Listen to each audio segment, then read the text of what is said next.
Hi guys, and welcome back to Hot History, the podcast, covering all the things in history that you probably should know but don't. I'm Ainslie Harvey, your hot historian, and I am so keen, guys, to finally chat to you all about Love Story, Ryan Murphy's brand new TV series covering the relationship between JFK Jr. and Caroline Bessette Kennedy. Now, guys, unless you've been living under a rock, which is okay, this is the pod for things you probably should know but don't, there has been a lot of chat about this show. There's been op-eds, there's been sit-down interviews, a huge resurgence in archive footage, and outcries from both the Bessette and Kennedy camps. So I wanted to break it down for you guys and share my personal thoughts now that the whole season is out. Firstly, though, I do want to preface this will obviously include spoilers, so keep that in mind before continuing if you haven't finished or started this series. So guys, I'm here in my jammies. It's a lovely Sunday morning. I'm in full glam, but we'll move past that. Change of setting to my living room. This is exactly where I watched Love Story. So I thought, let's start right here with my ranking, guys. I am going to give the show 3.5 stars. And my overarching thought here is that the first 3 episodes carry a lot of that, as does the soundtrack, visuals, and styling. It is undeniably beautiful to watch and listen to. It genuinely makes the 90s feel like a golden age. You know, the belle epoque for chain smokers and people in print magazines. More than that, though, I thought it was an outstanding performance by Sarah Pidgeon, who plays Carolyn, but it is riddled with historical inaccuracies, which, like, whatever. You know, I'm never going to be the person who sits on my house and be like, that's not correct. But I think that where you can take liberties with timelines and headlines, there were things that, you know, for me were just like really inaccurate with character, in particular Carolyn, towards the end, which really bothered me. And we'll break that all down. Now, JFK Jr., played by Paul Anthony Kelly, did lack a lot of John's real character and depth, and I think that was actually deliberate by Ryan Murphy and the team, because I feel, for me anyway, Carolyn is the main character in this series. But the impact of the inaccuracies on him are nowhere near as damaging as I believe they are for Carolyn. In fact, they really do just continue to flame a lot of the Camelot mythology that is granted to the Kennedy men. Anyway, again, guys, I want to preface, this is all just my own opinion. If you guys loved it, love that for you. I'm never going to yuck your yum. These are just my thoughts. All in all, my top line feelings around Love Story was I really wanted to love it, and I came so close so many times in those early few episodes, but I couldn't quite get there because I was like waiting constantly for the inevitable tragedy of the end. It's like any historical drama or retelling, guys. Like, I know what's going to happen, so you're just constantly waiting for that other shoe to drop. And the further the series went on, in my opinion, the worse that feeling got. Like, the pit in my stomach just kept opening up. Episodes 1 to 3, guys, I was there. I binged them back to back on my phone till 2 a.m. That's how into it I was. But after that, it did kind of lose me. And that's largely because all I really cared about, and I will admit this bias, was Carolyn. And I did think her treatment throughout the back half of the series was not only inaccurate, but like it actually played into a lot of the misogyny which plagued her in the media at the time. So let's start there, guys. We're going to break it down. In particular, I want to focus on the very first opening shot where Carolyn's getting her nails done. So the paps are at the front, guys. She's got a straight blonde hair. She's getting red nail polish before interrupting and saying, like, no, I need to change it. You know, kind of it won't go down well where I'm going. Obviously, I'm paraphrasing here. We then see her get in the car and arrive at the airport where John Jr. says, you're late, the flight instructor couldn't make it. If, you know, we're going to miss the welcome drinks. Then John, Carolyn, and her sister, Lauren, all fly off. The plane is going up into the air, blank screen, rewinding to, I think it was like 7 years ago or whatever it said. Now, again, we don't see the crash in that episode, and don't you worry, guys. We will get to it later on. So much contention. Go to my comment section to see more. But we all know it did come after this. And for me, this being the opening shot, the way it's filmed, the way it's written, really pissed me off because it largely gives credence to a very spacious claim within both the media and the Kennedy family at the time, which Carolyn's mum addresses in the finale episode, and we'll get to that. That John would never have crashed the plane if his shallow, superficial, vain, glorious wife didn't change her nail colour. Now again, Ryan Murphy did call this out, and rather venomously in that scene between Caroline and Ann Bessette at the end, so he gained some ground there for sure, but for me, having the opening scene of this series be that shot and really feeding into this narrative and then having almost 6 weeks until it was called out in the finale felt wild. And I am not the only one who thought this, guys. Maureen Callahan, host of The Nerve with Maureen Callahan, said, "This is so misogynistic and it is straight out of the Kennedy Mail playbook, which is blame the women. And if you can't make them mentally ill, and if you can't make them crazy, and if you can't kill them, just make up something." This show does a good enough job at calling out that specific claim. Like I said, that scene where Ann Bessette says it is venomous. And what it doesn't do, on the flip side of that, is really bring attention to the fact it was, unfortunately, John's fault. It's a terrible, terrible tragedy, and I really do not think that assigning blame to anyone helps. But Jeff Gazzetti, a National Transport Safety Bureau investigator, told friends and his assistant that John was not ready for flight that evening because he didn't have the right qualifications to navigate at night. He was only certified to fly under visual flight rules. There was even an instructor on hand who could fly them that evening, and John refused.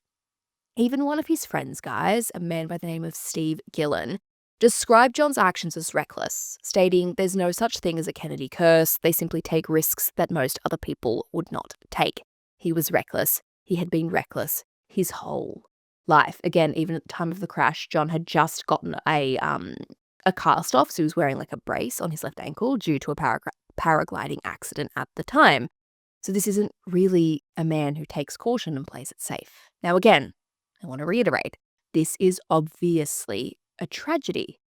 But for the media and for this opening shot of Love Story itself to make the implication of Carolyn, because she's so frivolous for fussing over her nails while glazing over John, was just disappointing for me. And I don't know if this show was maybe all meant to come out at once, so you didn't have such a big break between that opening and then being called out by Ann Bessette. And I think if it had dropped in full and you could have binged it and watched it, I probably would feel differently about it. But for me, it just felt a little misogynistic and really plays into the media and the Kennedy narrative around Carolyn at the time of the crash. But guys, by the end of episode 1, I was leaning back in because of how beautifully Carolyn was portrayed. The first 3 episodes dropped, I said, I binged them all. I was so excited because the Carolyn that we know today, her media legacy, right, is a product of the headlines and tabloids and made-up bullshit stalking of paparazzi at the time who portrayed her as cold and frivolous and a bit of a social climber. Really someone who cared too much about what's on her head rather than in it. And that could not be further from the truth.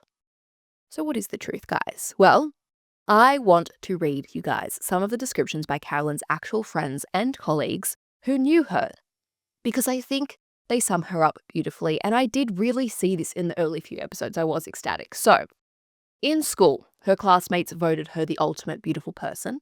Paul Wilmot, head of PR at Calvin Klein, said, "She had this wonderful diplomatic warm way with people," describing her as deeply maternal. Calvin Klein's president at the time that Carolyn worked there, Susan Sokol, said, "Carolyn fit the bill perfectly. She was absolutely charming. She was totally refreshing. She was completely outgoing." George Carr, brother of Calvin Klein's creative director, said, this is one of my favorite quotes about her, "She entered the fashion world like Venus coming out of the ocean. Calvin saw it immediately. Everyone was obsessed with her." Now, cultural critic Camille Paglia has my favorite way to describe Carolyn, and she said that she looked like a romping lioness with her free spirit and sense of fun filling the room. So guys, everyone who knew Carolyn said she also had this amazing sense of humor and energy that filled every room, this innate ability to make those around her feel at ease, and it's that which made her the cool it girl. Not the Prada coats, or the headbands, or the banged-up Hermes bags, her innate aura. And I thought Sarah Pidgeon and Ryan Murphy's writing really nailed this. Sarah played Carolyn as carefree but still hardworking, intimately personal but still discreet, stylish but in basic layers, put together but her hair all over the place, and she's funny, but she is still incredibly smart. And that was Caroline Bessette Kennedy in real life. Vogue, too, felt that Sarah pulled CBK off to a T, saying, "When she didn't give him her number, I wanted to throw tomatoes at my TV screen. I experienced the same indignation soon after when he asked to see her again after their first date and she simply said goodnight. Then, to my fury, she pulled it off once more when he leaned his face towards hers after a late night walk and she simply just smiled and walked away." I fucking love that, guys. And it's so true. I find myself, when I was watching this, thinking the exact same thing. Like, I could never be that cool and mysterious and like nonchalant, that like alluring it girl. But that was Carolyn. And with a media legacy that is so centered around either John, like as a man, and what clothes she wore, it was so refreshing to see a genuine, certified 4D woman who knows what she wants, has fun, is stupidly loyal, and, as Camille Paglia described, looks and acts like a romping lioness.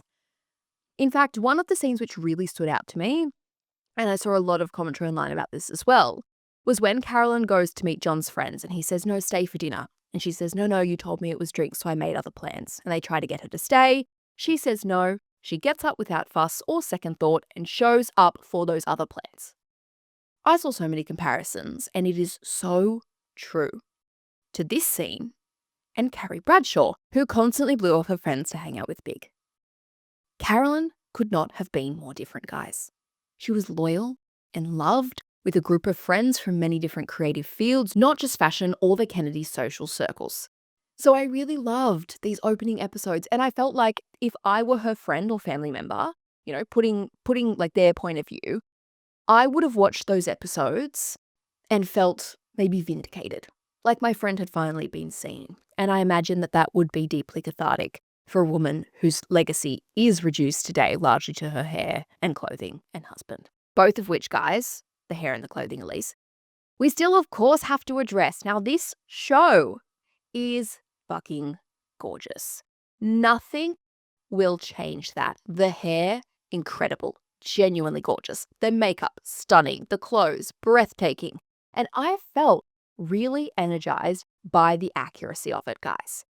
I know there were those initial screen test images which faced so much backlash, and like, I'm so glad they make those changes. Sometimes the internet is right, you know?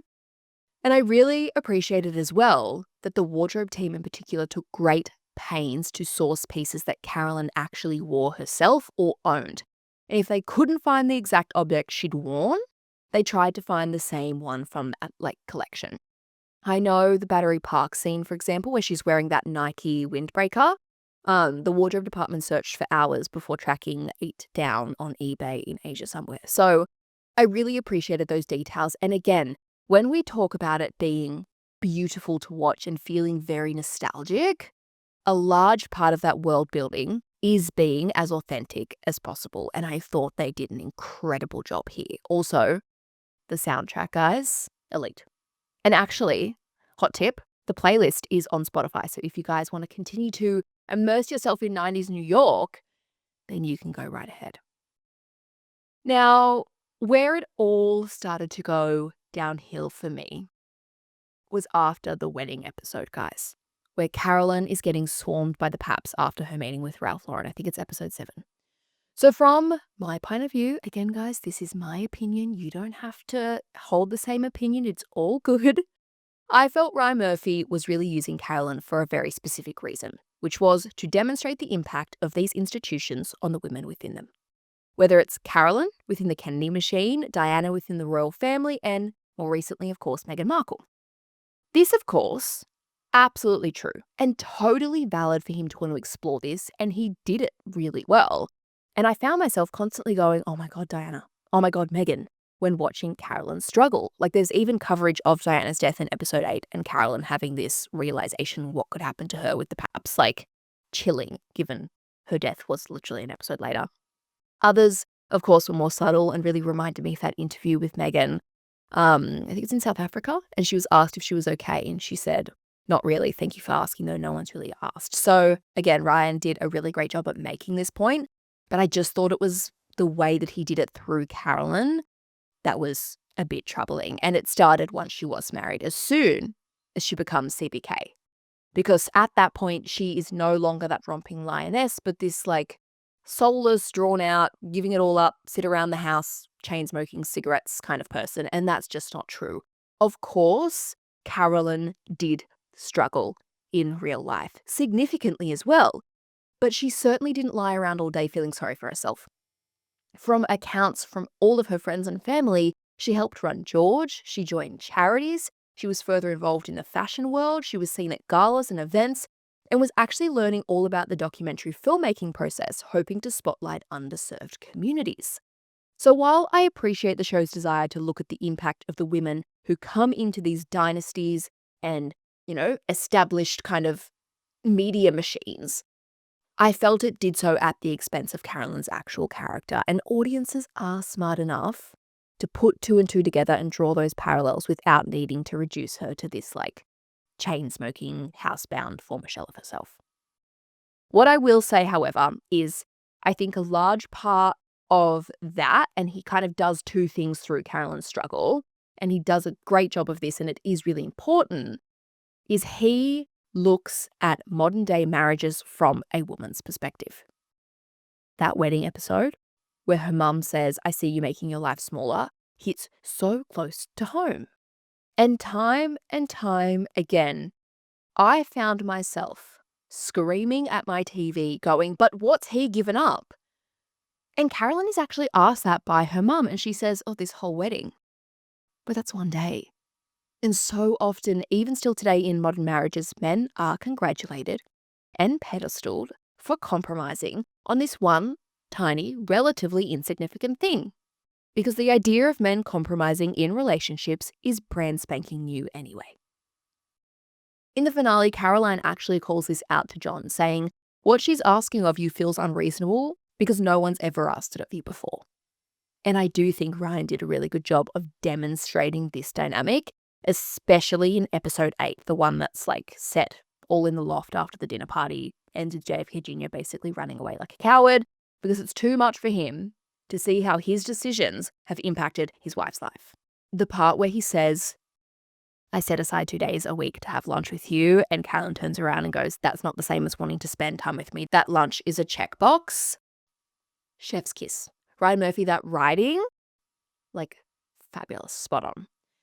Honestly, I finished watching that episode actually, and I literally felt like saying, "I hate John Kennedy." And that is exactly what he wanted us to feel. And I know there's a lot of commentary about Paul Anthony Kelly's performance, it's his first acting job, but I thought he played that cowardly dickhead John to a T in that episode. He was insufferable, whether he meant to be or not. So again, I loved the initial portrayal of Carolyn and was so glad she had some depth, but I felt he did stretch reality in those later episodes to make a point, which, while incredibly important, I felt did compromise her character. So those were my overarching personal highs and lows, both of which Carolyn-centric. So let's talk about some of the specific scenes and moments throughout the show based on the notes that I was jotting down when I was watching. I've got them written up in front of me. So firstly, I said CBK's hair fucking perfection. Obviously, we already spoke about that. It was such a highlight again when we talk about her leaning into that romping lioness. I felt it fully. Next, I said, what's this guy's job? He's literally just going to events and playing football. Yeah, pretty much. Speaking of football, guys, that scene where that terrible anonymous note gets slipped into John's bag, obviously put in there by his cousin Anthony, guys. He's sitting next to it. He says, "Oh no, I'll set this one out," which is the only time John's bag was unattended. And when I was watching this at first, I'm sitting there, I'm going, Judas. It's giving Nellie from Wuthering Heights, troublemaker. But Caroline and Anthony are so close in the final few episodes, and he's always saying, you're such a good sport, da-da-da-da. Did he put that note in to protect her from, the Kennedy machine? Not John. Food for thought, people. Next, I said, holy shit, Jackie Kennedy's apartment was insane, followed by, how much are these people worth? Now, I will post some pics on socials for you guys, but Jackie's actual apartment looked exactly like it did in the show. It was insanely gorgeous. It's this French-American blend, which is very Bouvier Kennedy in and of itself. It's all very meta. And to answer my own question, the Kennedy wealth was primarily held in trusts and managed by Park Agency Inc. in New York, estimated at over $50 million after Jackie's death. This is all in US dollars, obviously, which John managed to double to around $100 million by the time of his own death. Although Forbes magazine estimated the total Kennedy family wealth, like including all other members and properties, came in at around $850 million, but who knows if that's true. So I guess that is also probably why John was going to parties and playing football so much. He could. Now, the next few points are all about those weird Kennedy dining traditions. Guys, when John brings Carolyn to Caroline's birthday dinner without telling her, daggers. And then Carolyn gets seated at the other end of the table away from him, which happens again when they go to the Kennedy compound. And there's that god-awful scene where Carolyn's got that gorgeous cashmere shawl scarf thing on and Ethel tells her to take it off and then starts chatting politics at the table. Fucking nightmare fuel, guys. I don't care how good your hairline is. Nothing would make me endure that evening. And then the following day, breakfast gate, when John doesn't sign her up for breakfast. Guys, I was mad I knew they ended up together because I was screaming at my screen going, babe, dump that guy. I believe my exact note here was, Ethel and that breakfast scene gave me hives. And I stand by that. I get that that's how posh people do it, but not for me, honey.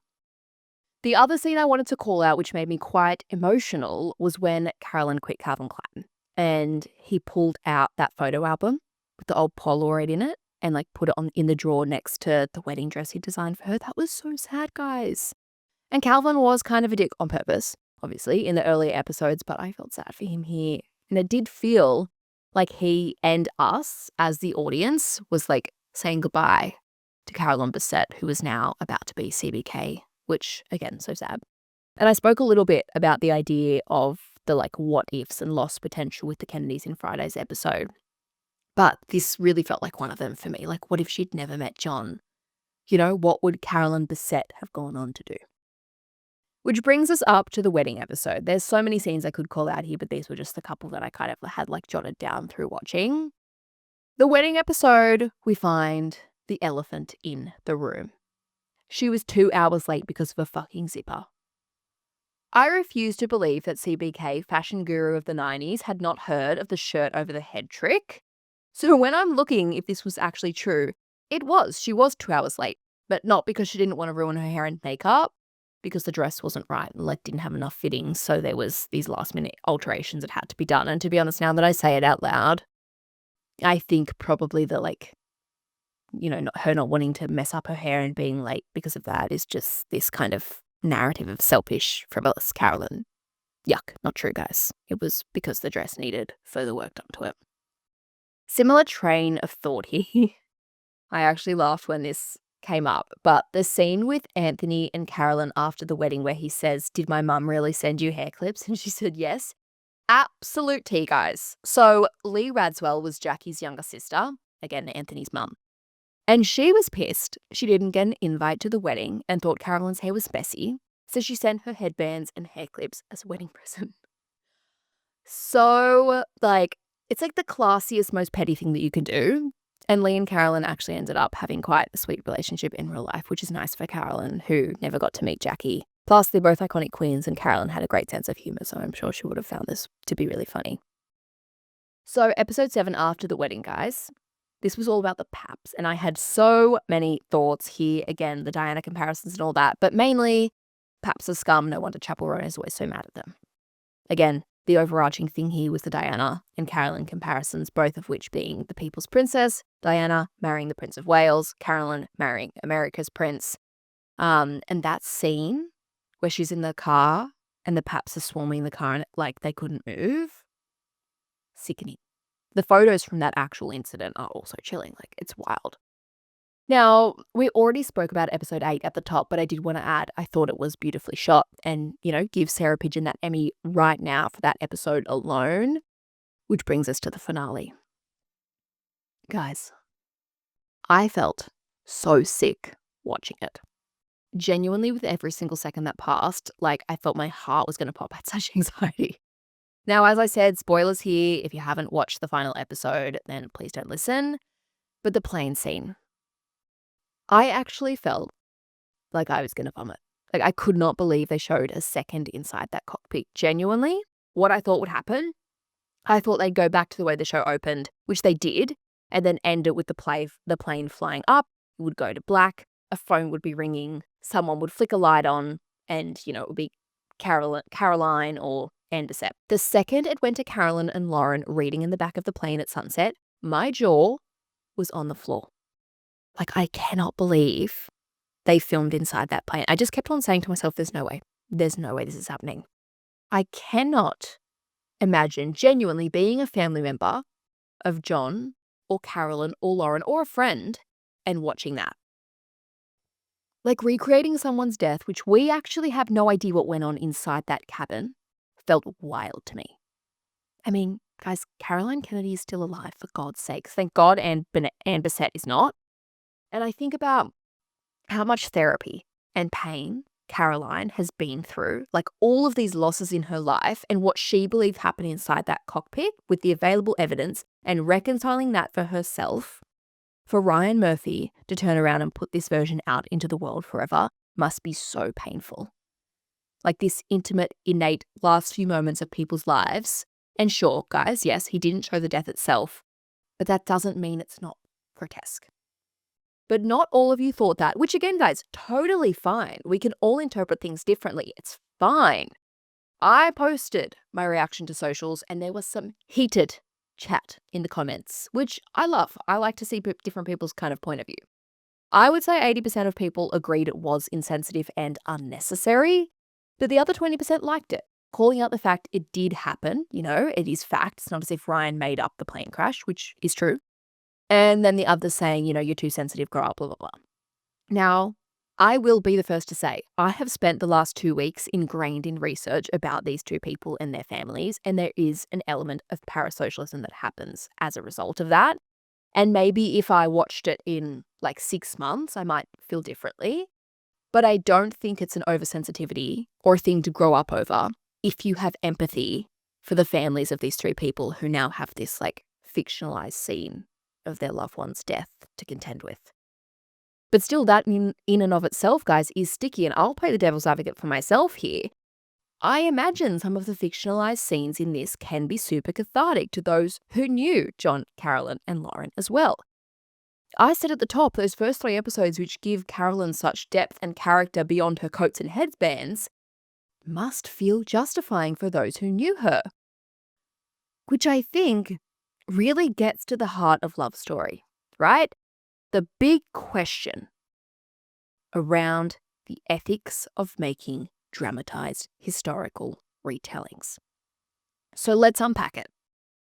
JFK Jr.'s nephew, Jack Schlossberg, was particularly vocal about just how disturbing the series was. He absolutely rinsed Ryan Murphy for profiting off of the late couple's death in a way he described as grotesque. Murphy then responded to this backlash, it's so bad, from the Kennedy clan, who Jack said were never consulted about this project to begin with. They didn't even know what was happening until the press knew, saying, "I thought it was an odd choice to be mad about your relatives that you don't remember." Excuse me? Are you joking? Ryan Murphy didn't even know these people, and then he's gone and made a show which includes the fictionalized final moments of their lives, which not even the people who knew them most intimately know what really happened, and he has the audacity to say that to Jack Schlossberg? Like, astounding. Anyway, guys, whether you agree with me or not on that plane crash scene itself, Love Story, and my comment section certainly, brings up that big question, which is how long after someone's death is it okay to profit from it? Now, we find this question come up a lot as well in archaeological ethics. When can you dig up someone's remains or belongings and study them or put them on display or profit for them in any kind of way? Is it when the last family member who met that person has died? Is it okay if there are family members who are still alive, just not their own children? Should siblings or parents be included in that too? Or should there be a standard time that has to pass, like when content, then enters and belongs to the public domain? It's a muddy, murky place, guys, which only gets stickier with the passing of time because the history we cover is our own. The Michael Jackson movie coming out this year, for example, has had so much backlash from Michael's children, even though it stars his nephew. And you have the ever-circling tales of a Britney Spears biopic in the air, and then, of course, the last season of The Crown, which featured a teenage Kate Middleton. Creating these historical dramas is sticky. And while Love Story definitely had one of the better disclaimers I've seen and really appreciated that, the truth is, we don't know what really happened in these people's lives. And we don't know the dynamic of their relationship behind closed doors, and we don't know the intimate moments of their deaths, which is the problem with making shows like this. It isn't reality TV. It isn't fictionalized drama. It's a retelling from one guy's point of view, which is a historical and ethical dilemma. Because it is entertaining, guys. And it does become a part of the culture. And it can do good. And it can do bad. And it brings up so much for the families involved and the media circus that surrounds it. I literally just saw a Daily Mail article about whether Carolyn was a drug addict. And she's been dead for over 25 years. Even the cast of Love Story got questioned about Jack's outrage, with Sarah Pigeon saying she hopes the Kennedy family will watch so they feel that we led with respect and honour for John and Carolyn. But I doubt that's how they will feel, as Jack also called out how inaccurate the series genuinely is, saying, "I just want people who do watch the show to watch it with one letter in mind, and that's a capital F for fiction." Jack wasn't the only one upset about the inaccuracies. Daryl Hannah, John's prior on-again, off-again partner, also rinsed Ryan and the show for her depiction, saying, "The actions and behaviours attributed to me are untrue. It's appalling to me that I even have to defend myself against a television show. These are not creative embellishments of personality. They are assertions about conduct, and they are false." Again, it's just such a slippery slope here, guys, because Love Story isn't documentary. It wasn't marketed at that. It doesn't try to be that. It says at the beginning of every episode. And if it were a documentary, I doubt it would have gotten the traction it did, which meant all those people wouldn't be interested and perhaps seek to know more of the real history behind the couple. It's just such a double-edged sword. And I'm keen to hear your thoughts. Do we think fictionalized historical retellings like Love Story are net positive or net negative? And what are the ethics around making these shows? Let me know. But let's call out a couple of other key moments in the finale, guys. It was jam-packed. I really want to talk about Caroline and Ann Bessette in particular. Watching this, I cried like a baby. I felt so sorry for both of these women. For Caroline to have lost her father, mother, brother, uncle, 2 young siblings, her sister-in-law, and eventually as well, her daughter, who only died last year, I believe. Absolutely gut-wrenching. How does one person endure so much grief and suffering over their lifetime and for it to then be public? And I thought Murphy did a great job of platforming both of these women's grief in distinct and different ways. Carolyn at one point says, "The less people I know, the less people I'd have to grieve," which, has that real sense of Kennedy curse about it. And honestly, guys, I'm not a woo-woo person as such. But you do look at the Kennedys and just how much tragedy they've endured, and it's hard not to be like, this is wild. Now, the key moment between Ann Bessette and Caroline is set in John and Carolyn's apartment, and my favourite line from that whole interaction was from Ann Bessette, who says of Carolyn, she said she didn't know who she'd become, and now that person will be immortalized forever. And again, we talk about the what-ifs associated with the Kennedys, but the what-ifs with the Bessettes are just as relevant here. Who would Carolyn have become? What would Lauren have gone on to do? How would their families' lives have been? Anne also says in that scene, which I already mentioned before, was that Carolyn's legacy is all she has left of her now, noting that Lauren was barely a footnote because she wasn't famous. Mary Marks, a church secretary who helped Anne plan the memorial service for Carolyn and Lauren, said, "People talk about Kennedy, Kennedy, Kennedy, but they forget that she lost 2 daughters." And it is so true, guys. Imagine losing 2 of your children on the same evening from the same tragedy. It is unfathomable. And I thought that Murphy did a great job of showing both of these women's grief as equally important. Not just Caroline's and the famous Kennedy family, who have the media expanding their grief on an international scale, but two human beings losing people they loved. The reality, of course, is that a moment like this one in the show most likely never happened, as a month after the fatal crash, Anne filed court papers to handle her daughter's estates and also requested the right to file personal injury and wrongful death lawsuits in the future against unknown people or parties. Those people and parties, in the end, was JFK Jr., and Anne pursued claims against his estate, including wrongful death and conscious pain and suffering, settling for an undisclosed amount which a New York Post report suggested could have been anywhere around $15 million. Regardless of this fact, I was really glad Murphy showed how consuming and powerful Anne's grief was, and made a real effort to make the Bessette family's loss equal to that of the Kennedys. And while there is only a short moment talking about how the incident was John's fault, I felt the tragedy of the event really hung in the air, especially at the funeral. We see a very, very sick Anthony Radswell, who passed away a month later, alongside members of the family, including Ethel, wife of the late Bobby, another kind of Kennedy matron who, endured so much pain and suffering, and Calvin Klein too. So a very sad and very sobering end to a series that captured culture and has placed JFK Jr., CBK, and their families back in the spotlight, whether for better or for worse, or, in my opinion, probably both. So lastly, I wanted to leave you with this piece from Elizabeth Bella, writer for Town and Country magazine, who has spent years researching Carolyn, and I thought this was a really great summary of exactly how I felt the very best of Love Story made me feel personally.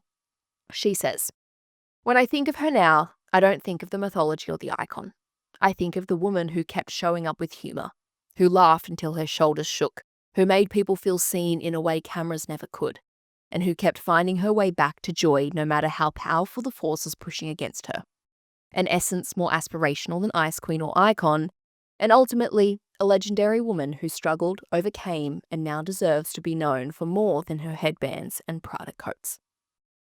For all its lows and downsides, Carolyn was the hero for me in Love Story, and I felt she was captured in the way Elizabeth describes here in those early episodes. And I am so glad if Love Story, like all historical dramas and podcasts and documentaries and social posts do, inspires people to learn more about the real people and the real history behind the story.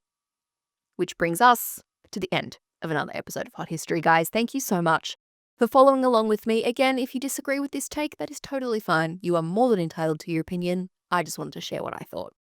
Make sure that you tune in for this Friday's episode, guys, because we are talking about the last great royal ball in Europe, the 1903 costume ball held by the Romanov family at the Winter Palace. It is a tale of grandeur and woe, and, it is going to set us up for the week after as well. As always, guys, if you are looking for some more Hot History before, then you can follow us on Instagram at Hot History Club and on TikTok at hot.history. It has been a pleasure, as always, getting down and dirty in time with you, and I will speak to you all on Friday. Thanks, guys. Love you. Bye.